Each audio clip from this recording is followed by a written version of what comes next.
Next আমার বলা আছে সেটা হচ্ছে ইল্লিগাল পার্কিং জোন। এরা পুলিশ নেতাদের টাকা খেয়ে অনেক জায়গায় ইল্লিগাল পার্কিং জোন তৈরি করেছে।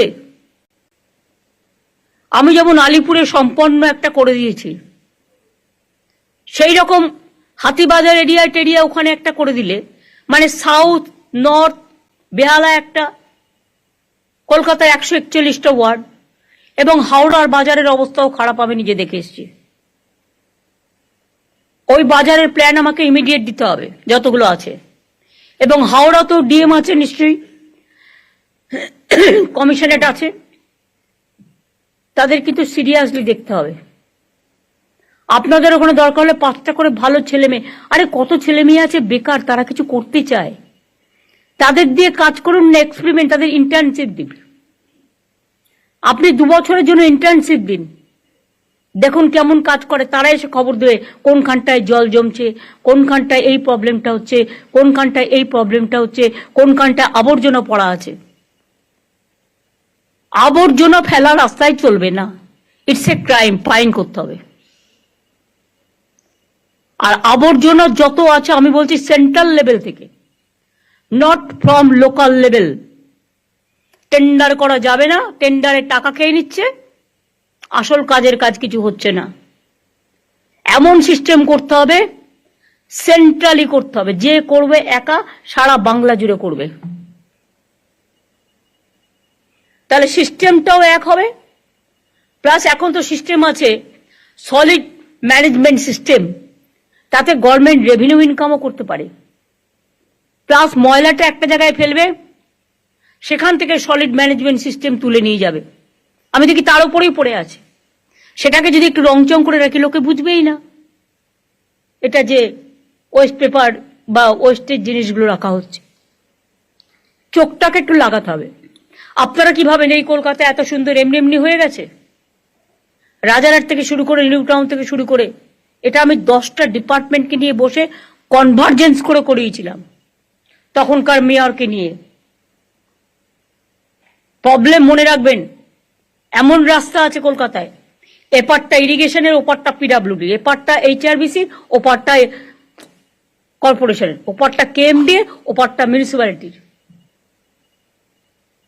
এসবগুলো হবে না।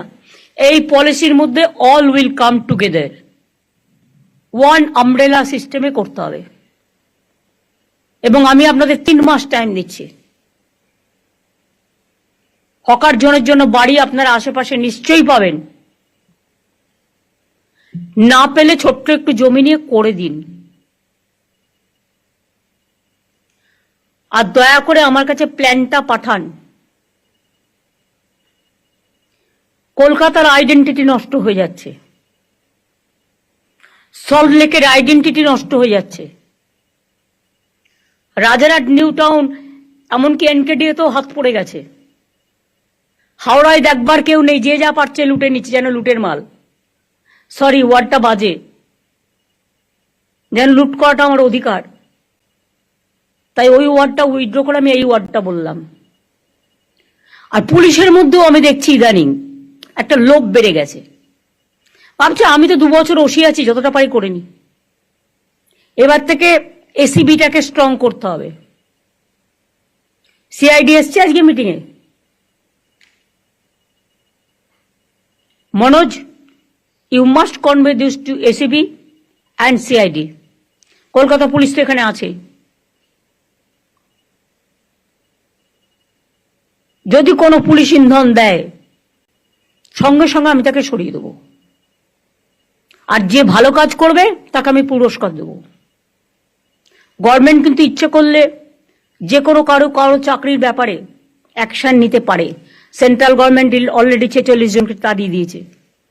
আমি সে পথে যেতে চাই না, যদি আপনারা আমাকে কোঅপারেশন করেন। যা ভুল হয়ে গেছে হয়ে গেছে, আর যেন নতুন করে না হয়। চিড়িয়াখানার পাশটা ক্লিয়ার করেছেন, আমি দেখেছি, আর নতুন করে বসার দরকার নেই। দরকার হলে আমার সেলফ হেল্প গ্রুপের 4-5টা স্টল পাশাপাশি করে দিন। ওরা মাল বিক্রি করতে পারে না, খাবারও বিক্রি করুক না, ওখানে 2-একটা মা ক্যান্টিন করে দিন একটু দূরে। চিড়িয়াখানার যে স্টলগুলো আমি করে দিয়েছি তার পাশে মা ক্যান্টিন আমাকে বিবেক বলেছে এআরডিতে ওরা আরো দিতে পারে ডিমের সাপ্লাই, কারণ ডিসেম্বরের মধ্যে আমরা ডিমে সেলফ সাফিসিয়েন্ট হয়ে যাবে বাংলা। আগে আমাকে হায়দ্রাবাদ থেকে ডিম আনতে হতো, ওরা কাজটা ভালো করছে, যত্ন করে করছে। ওরা প্রায় 550 বাংলার ডেয়ারি ফ্র্যাঞ্চাইজ করেছে, ভালো করছে। এবং মা ক্যান্টিনটার দরকার হলে হকিং জোনে একটা করে হোক, ওরা গরিব লোক, 5 টাকায় যদি ডিম ডাল তরকারি দিয়ে একটা ভাত পায় তাহলে তারা অন্য জায়গায় খেতে যাবে না। আর এটার সুবিধে হচ্ছে একটা সময় যায়, 1টা থেকে 3টে বিক্রি করে চলে যায়, রাস্তা নোংরা করবে না। এগুলো প্রত্যেকটা হকিং জোনে একটা করে সিস্টেম দেখে নিতে হবে। আর ব্ল্যাক মার্কেটে যেগুলো ইল্লিগাল পার্কিং আছে ভেঙে দিতে হবে। কেউ টাকা খেয়ে ইল্লিগাল পার্কিং দিয়ে দিচ্ছে, এবং সবচেয়ে বেশি ইল্লিগাল পার্কিং আজকে বিজেপির আছে। If I am not wrong, আমি উইদাউট ইনভেস্টিগেশন কোনো কথা বলি না, আমাদের লোকেরাই দিয়ে দেয়। পার্কগুলো যখন তখন দিয়ে দিচ্ছে বাইরের লোকেদের, কেন? এলাকা নষ্ট করতে দেবেন কেন? পার্কগুলো তার লোকাল এরিয়ার একটা সম্পদ, তার লোকাল এরিয়ার পুজো হবে, ফেস্টিভ্যাল হবে, খেলা হবে, মেলা হবে, বাইরের লোকেদের জন্য আপনি কেন দেবেন? তৈরি করবে তারা খেটে খুঁটে নতুন করে, আর আপনারা অ্যালাউ করে দেবেন। অনেক সময় কোর্ট পারমিশন দিয়ে দিচ্ছে, দিয়ে দাও। কোর্টকে বোঝাতে হবে যে লোকাল এরিয়ার জন্য এটা করা হয়েছে, this is only restricted for the local area. Police কারো কথা শুনবে না। গভর্নমেন্ট, এটা হচ্ছে government scheme and government policy, এটা মাথায় রাখতে হবে। তাহলে পার্কগুলোও সুন্দর থাকবে এবং তাদের কাজের মধ্যে সীমাবদ্ধ রাখবে। পুজো আসছে সামনে, এখন থেকে চেক করুন কে কি করছে। তার কারণ এমন কিছু যেন না হয় যে স্ট্যাম্পেড হয়ে যাক, কারণ বাইরের এবারও প্রচুর মানুষ আসবেন দুর্গাপুজো দেখতে। ট্যুরিজম ডিপার্টমেন্টকে এটাকে নন্দিনী গ্লোরিফাই করতে হবে, কিভাবে তাদের নিয়ে আসা যায়, কিভাবে এ করা যায়, এটা একটা সিস্টেম করতে হবে। পিডাব্লিউডি কে রাস্তাগুলো দেখতে হবে। কেন একটা রাস্তা আমি করবার পর 5 বছর ঠিক মতো চলবে না? আমার তো একটা মেনটেনেন্স, যখন আমি কাউকে অর্ডার দেবো সাথে সাথে তাকে এটাও বলতে হবে 5 বছর কোন রকম খারাপ হলে তোমাকে দায়িত্ব নিতে হবে। তা নাহলে শুধু ব্ল্যাক লিস্টেড করলে হবে না, পেনাল্টি দেবো। যে টাকা দিয়ে আমি কাজ দিচ্ছি তার ডবল পেনাল্টি দেবো। ম্যাম, আমাদের এখন ক্লজ ইনক্লুশন হয়ে গেছে, 5 ইয়ার্স এ মেইনটেনেন্স আমরা কম্পালসরি করে দিয়েছি সব পিডব্লিউডি রোডস এর জন্য। সব ঠিক আছে। জানো তো, কিছুদিন আগে আমি গেছিলাম শিলিগুড়ি, আমি কুচবিহার পর্যন্ত গেলাম রাস্তায়।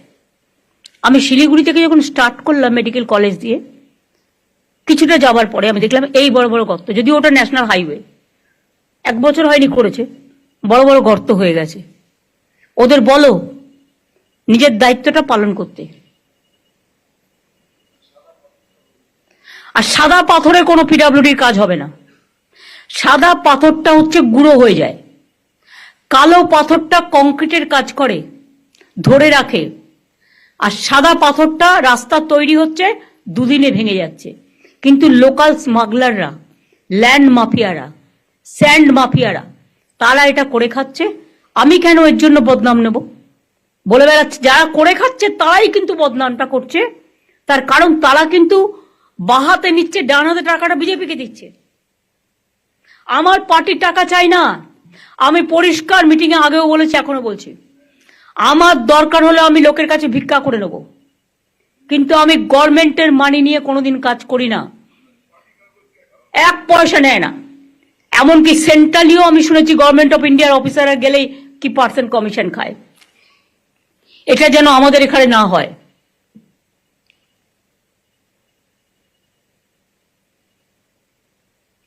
আর একটা জোন হবে প্রত্যেকটা ডিস্ট্রিক্টে, একটা করে ছোট জোন সেলফ হেল্প গ্রুপের জন্য। তাদেরও কিছু স্টল দিয়ে দিন, তারা জিনিসগুলো তৈরি করে বিক্রি করতে পারে না।